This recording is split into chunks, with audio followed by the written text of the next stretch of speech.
Honorable Mathys, do you still want to speak? Listen, listen to what I'm saying to you. I'm going to give you time to make a follow-up question. And when you are done with your follow-up question, I'm going to allocate you your right to speak. Listen, now you ask the follow-up question. Honorable Cameron, just before you leave, you are not leaving because you are running away. You are leaving because you have informed the chairperson. We don't know. At 16 hours, you are going to request to leave. Am I correct?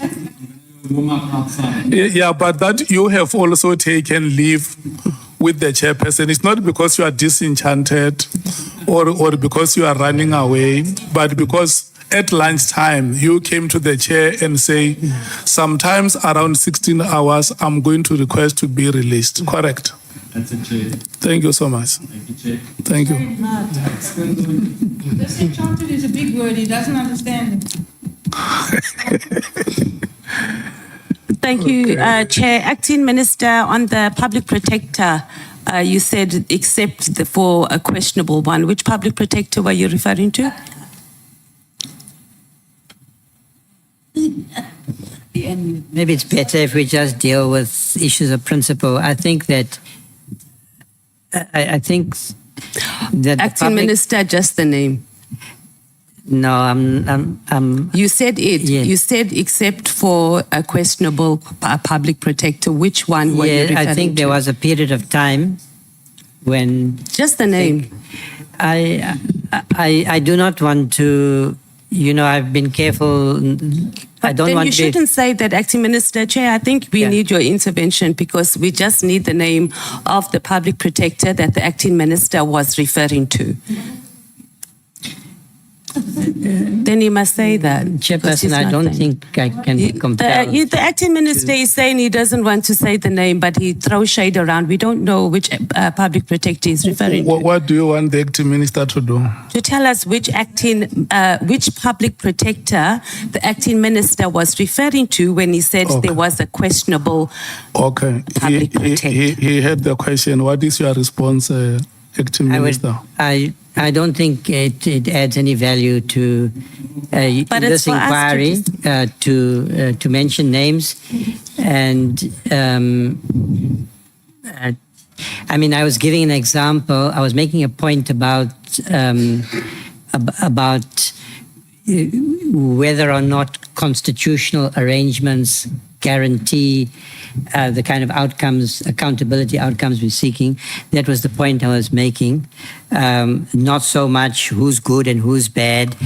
I think that is to debase the discussion. It's not really relevant. On points of order, Chair, I think the Acting Minister is digressing. That's not what I'm asking. I think I can answer. And he also doesn't. Yeah. No, it's on a point. And also, I'm on a still on. And I'm on a point of order, Chair. We're not going to decrease. He doesn't know what my next question is going to be. And it's a follow-up question talking about the issue of independence and political interference. If the Acting Minister did not want to decrease, he shouldn't have mentioned it in the first place. So either he must withdraw that or he must tell us which Public Protector is he referring to.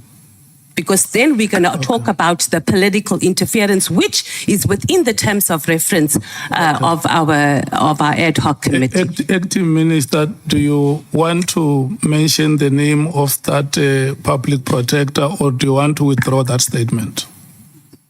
Well, if that's my choice, then I withdraw the statement. The statement is withdrawn, honourable members.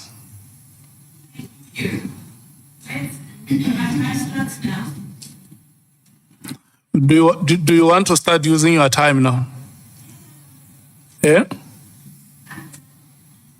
Okay, let's get to your time before you start. Let me allocate. It's now 15:43. Your 20 minutes will expire at 16:03.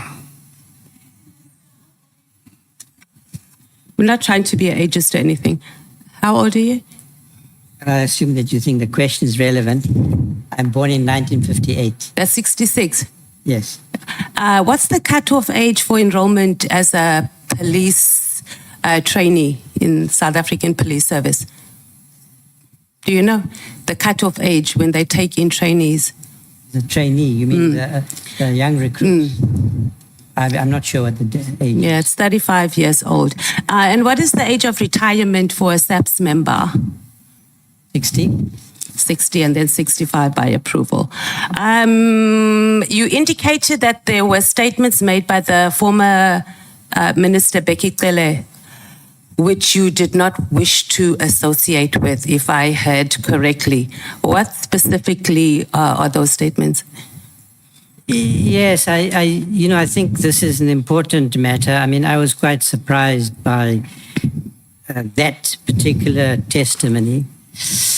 So I think there is a question that all of us in public office have to ask about the company we keep. And I think that applies when you're in office and when you've left office. So I do not want to be to dwell on this matter.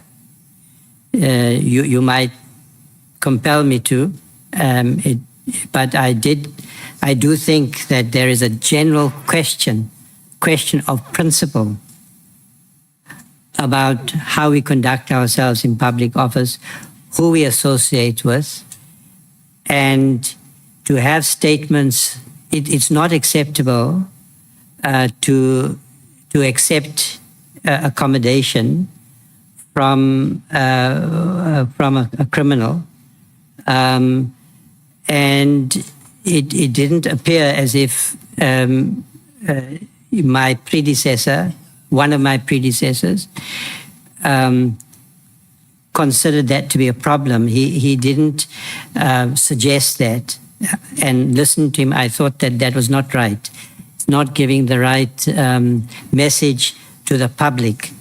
A lot of what we are apparently dealing with has got to do with such relationships with middlemen, with lobbyists, with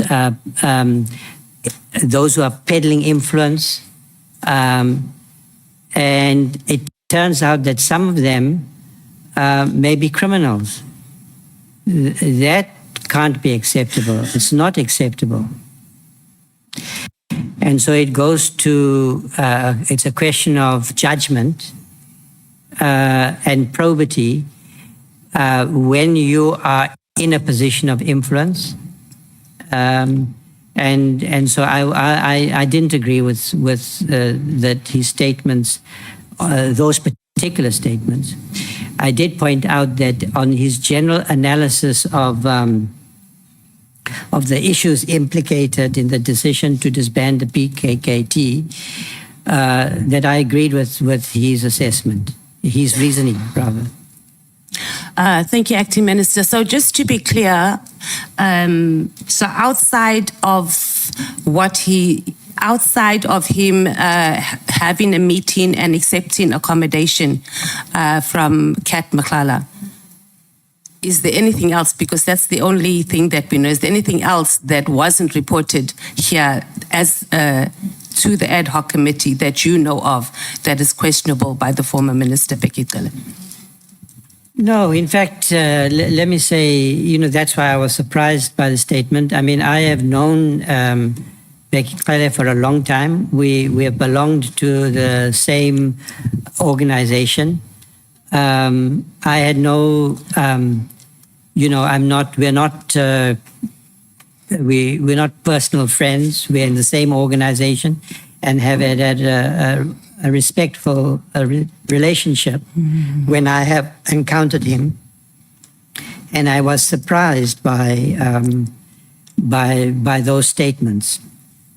I haven't watched either the Madlanga Commission inquiry or this inquiry consistently throughout the day. I have, I've been busy, so I've tried to watch as much as possible, but I didn't listen to all his testimony. I listened to parts of it, and that part jumped out at me. I thought that if the committee, for instance, is dealing with making recommendations for that will help the country move forward, to make recommendations on systemic reform, then that might be one of the questions to look at. I mean, how we manage conflicts of interest, and the implications of these associations, which appear to have become normalized in our politics, and I don't accept that. The issue around designated functions for the deputy ministers have come up quite strongly. President Ramaphosa has given this responsibility to the ministers to do so. What is the process? Do you know what the process is of designating functions, which is different to responsibilities of saying, DM, go and represent me in the ad hoc committee or go, but designated functions? So you can correct me. My understanding is that executive authority cannot be delegated. So a minister exercises executive authority on appointment by the president, exercising his or her constitutional functions. I do not think that the minister can delegate that a constitutionally authorized allocation of responsibility downwards, or to to a deputy minister. So deputy ministers don't exercise executive authority, but it doesn't follow that their role is I've indicated in my when I was responding to the advocate's question, that the deputy ministers, especially in a large department like the police, do play an important role. And different ministers will have a different attitude. Sometimes there's the potential for conflict, because if a minister is exercising executive authority and they're the one, and you are held accountable, then you may be reluctant to share their responsibility. But that's not my perspective. I'm not saying that sometimes there aren't stress points in such relationships, but I have allocated important functions to them, and it shouldn't be. Allocation may not be the right formulation, because we sat down together, discussed it as collegially. We also happen to be comrades. We're in the same party. Often that will be the case. If there were deputy ministers from another party, it wouldn't change my attitude. But I know the two of them personally. I respect them. I respect their role also in the organization I belong to. They are leaders in their own right. I respect that. So that helps in my relationship with them. I have to say both of them have been very, I think they've embraced my appointment and my presence. And I value that, because it could have been otherwise. Thank you, Acting Minister. I think you have sufficiently covered. You're going to use up all my time, I can just see, but lucky I don't have that many questions for you. Have you engaged the President about, because he came here to Parliament and during his question and answers about deputy ministers, he indicated that ministers must designate functions that the deputy ministers are going to be responsible for here in Parliament and must answer to it. That's what he told us. So have you engaged him about that? Because sitting down and having an informal meeting or having a meeting with your deputy ministers and saying, okay, these are your responsibilities, seems to be a very different vibe from what we were told as members of Parliament, what is expected from the deputy or from the ministers. But I think we'll let that go. Speak to your president and get clarity, and we'll meet in the police portfolio committee on that issue. In your statement, Acting Minister, you said that you were appointed to the committee of experts that drafted the first versions of the constitutional principles. Let me get this right. So prior to 1990, did you at any stage engage or form part of the ANC's Department of Legal and Constitutional Affairs on the constitutional questions? No, but I worked very closely with many of the members of that committee.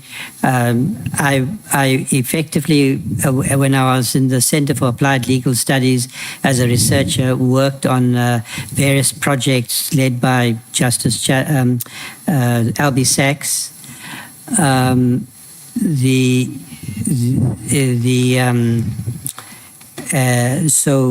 I engaged, I worked in ANC structures with Zola Squia and Kader Asmal and Bridget Mabandla.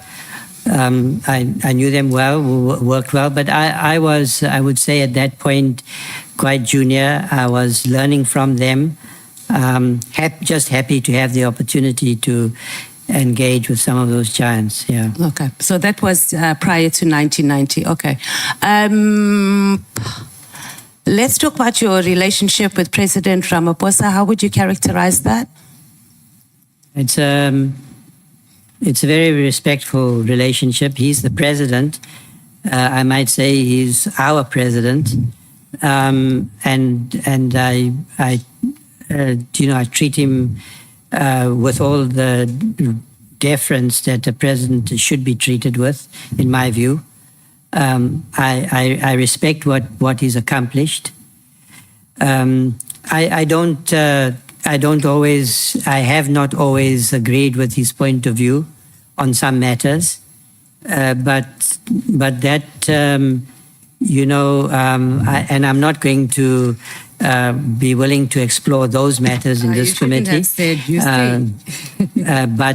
But I think he's been an important leader for South Africa in the post-capture era. But the problems we still have. We are lucky to have him as the president. That's my view. Very good political answer. So outside your formal appointment as the chairperson of the National Anti-Corruption Advisory Council, do you engage with the president outside of that? Do you hang out by his house or at each other's homes? Do you have a friendship outside of the working relationship? Can I say, even here, I think you will get respect from me if it's mutual. Are you saying that because am I being disrespectful? I think you should appreciate the fact that when you ask me a question, side comments are that's what they are, and you expect me not to respond, and I won't take the bait in general. But your question is whether I hang out with the president. No, I don't. Okay, maybe I mustn't say hang out. So have you visited the president's home outside of your engagement before you were appointed as the acting minister? No, I haven't. You haven't. Any of his homes? No. Okay. Your relationship with Trevor Manuel, how would you characterize that? We are close comrades. I think you you might, because you're asking me questions about before 1990. I am 66 years old. I spent a lot of time in the struggle. I knew him in that capacity before he became an important minister. I knew him when he was in the trenches and when I was in the trenches.